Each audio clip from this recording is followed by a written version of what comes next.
بچه تو داشت داشت من اینجا داشتم پلی میدم این یارو این بالا داشت راه میرم زدمش در حد HP 1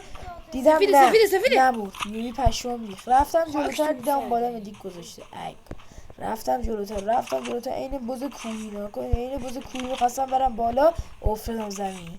یارم هم اونجا درگیر رفتم جلو دیدم ای یارم هم اول زدن رفتم جلوتر یارو جلو صف شد اسپان کرد جلو زدمش